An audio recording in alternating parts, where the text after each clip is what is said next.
Hey, what's up, Classic Bass? Corey Brant here. Finished today in 5th place. Pretty pumped to make the championship. I told my wife when I came over here this week I had one goal, and that was to make the championship. I left Mille Lacs.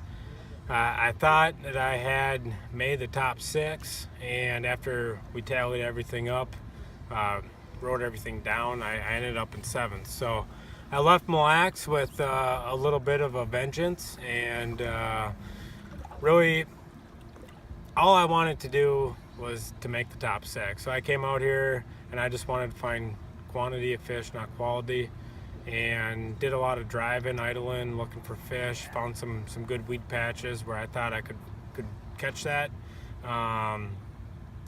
Ended up the first half I thought would be my weaker half, and it turned out to be my best half. I had one area, it was just a little strip of milfoil, and I caught them flipping there in practice. I marked it all, graphed it all, had about 6 or 8 dots, and I started on one end, and my first 3 flips was like a 3, a 3.5, and a 2.5. And going in there today, I just threw a jig worm at the edge, and I tried flipping it. I never ended up catching any, but I ended up catching every fish there. The first half, better half, was on the jig worm. Just a little, I think it's a 1/8 ounce mighty head. It's the smallest one they make, all terrain tackle. Little yum dinger. It's bream color. I had green pumpkin for a while. I don't think it really mattered, but that's how I caught my fish. Fishing super slow. Caught some nice fish. Dropped some nice fish too.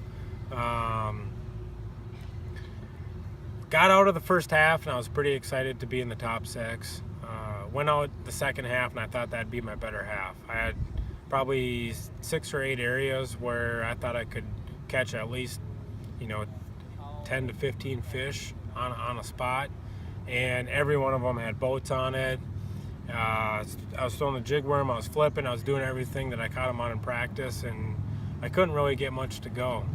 And I went back to a spot. It's probably one of the better spots I found in practice, and ended up catching them all in a drop shot. It was just a coontail, like 15, 16 foot of water, and really slowed down, picked it apart. I had one little, it's a huge area, probably a football field of a coontail, but I had one clump, probably the size of the boat. At the end of the day, it's right after Scott and Glenn and a couple guys hopped in with me. We were going back and forth. I was in 7th, 6th, 8th, 5th.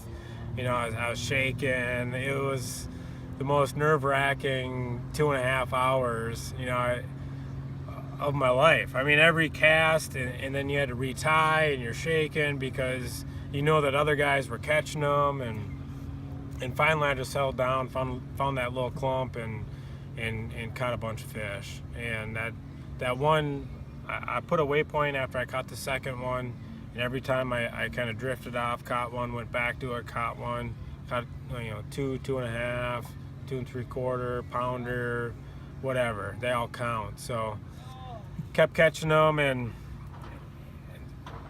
online everything said I was in 5th, 6th place, whatever.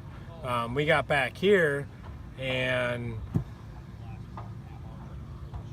I was getting texts. Everyone's excited. They knew it was a big goal of mine to make the top 6, and I didn't know I was in until they called it. So ended up finishing in 5th place, and super excited.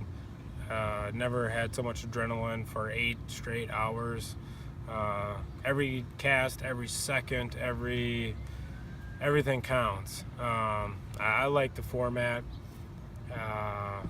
I can't say enough about everyone that supports this event.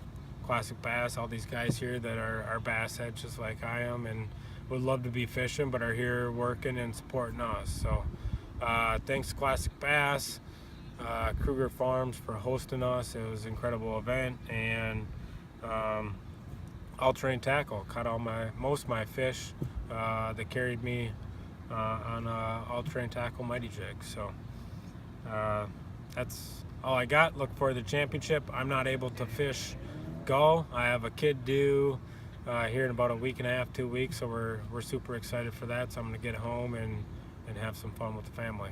So thank you.